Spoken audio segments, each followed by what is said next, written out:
ఈ రోజున మా పార్టీలో జరుగుతున్నటువంటి పరిణామాలు నన్ను చాలా తీవ్రంగా కలిచివేశాయి. ఎందుకంటే నేనెంత చంద్రబాబు నాయుడు గారి యొక్క భక్తురాలిని.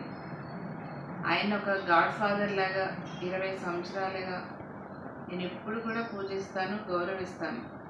ఎందుకంటే మా నాన్నగారు పార్టీ పెట్టినప్పటి నుంచి 82 నుంచి కూడా మా ఫ్యామిలీ తెలుగుదేశం పార్టీ సైనికుల్లా పనిచేశారు.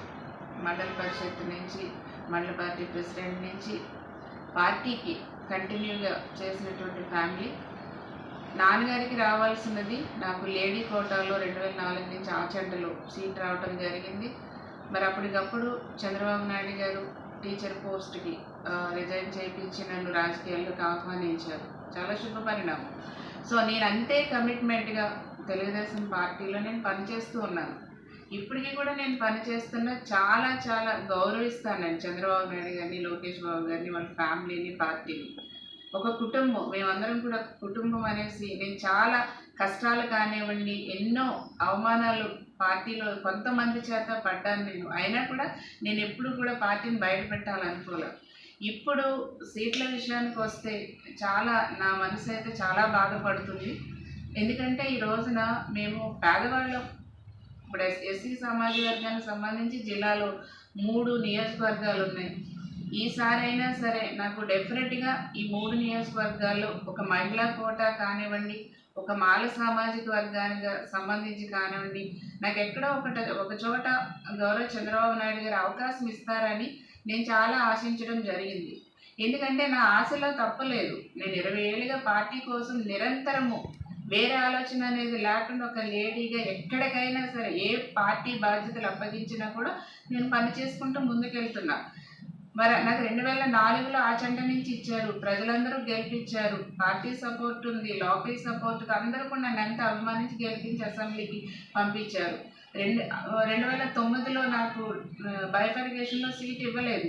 అయినా సరే నేను ఎప్పుడు కూడా బాధపడలేదు. సార్ నిర్ణయానికి వదిలేసా. 2014లో చింతలపూడి నుంచి నాకు టికెట్ ఇచ్చారు. చాలా సంతోషంగా ఫీల్ అయ్యాను. నేను కష్టపడి తిరిగి అక్కడ ఉన్నటువంటి చింతలపూడి ప్రజలు, నాయకులు అందరూ కూడా గౌరవించారు. మరి నేను ఊహించింది నాకు మంత్రి పదవి కూడా ఇచ్చారు. దానికి కూడా నేను చాలా సంతోషించాను. ఊహించింది మంత్రి పదవి ఇచ్చారు.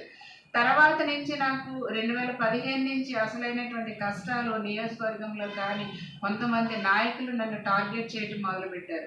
అయినా సరే నేను మాట్లాడితే నా పార్టీకి, తెలుగుదేశం పార్టీకి, చంద్రబాబు నాయుడు గారికి ఎక్కడ ప్రాబ్లం అవుతుందో అని నా కష్టాల్ని, నా అవమానాల్ని, నా బాధల్ని నేను మనసులోనే దిగమింగుకున్నా. ఎక్కడా కూడా నేను ఇప్పటివరకు బయట పెట్టాలనుకోలేదు. అసలు నేను ఆలోచనే నాకు ఎప్పుడు రాలేదు. ఎందుకంటే కుటుంబం కాబట్టి మనం అన్నీ కూడా అడ్జస్ట్ అయిపోవాలనేసి నేను పార్టీ కోసమే సిన్సియర్గా పనిచేస్తూ ఉన్నాను.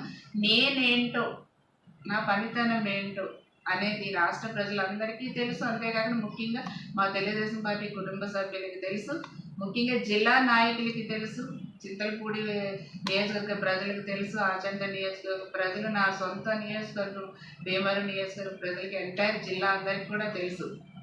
ఒకటే నేను అడుగుతున్నానండి, రిక్వెస్ట్ అనుకోండి, నేను విజ్ఞప్తి చేస్తున్నాను అనుకోండి. నేను చేసినటువంటి తప్పేంటి? ఇప్పుడు నేను మంత్రి తీసినా కూడా నేను మాట్లాడాల.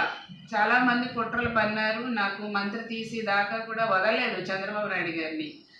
పాపం చంద్రబాబు నాయుడు గారు మంచి ఆలోచనతో ఉన్న కొంతమంది పెత్తందారులకి తలవంచక తప్పలేదు. అయినా సరే నేను ఎప్పుడు కూడా వాళ్ళ పేర్లు బయట పెట్టలేదు, ఏం లేదు. ఒక ఎస్సీ దళిత మహిళగా నా సెల్ఫ్ రెస్పెక్ట్ని చూసి వారవలేకపోయారు చాలామంది లోకల్లో. అయినా సరే నేను ఎప్పుడు కూడా బాధపడలా.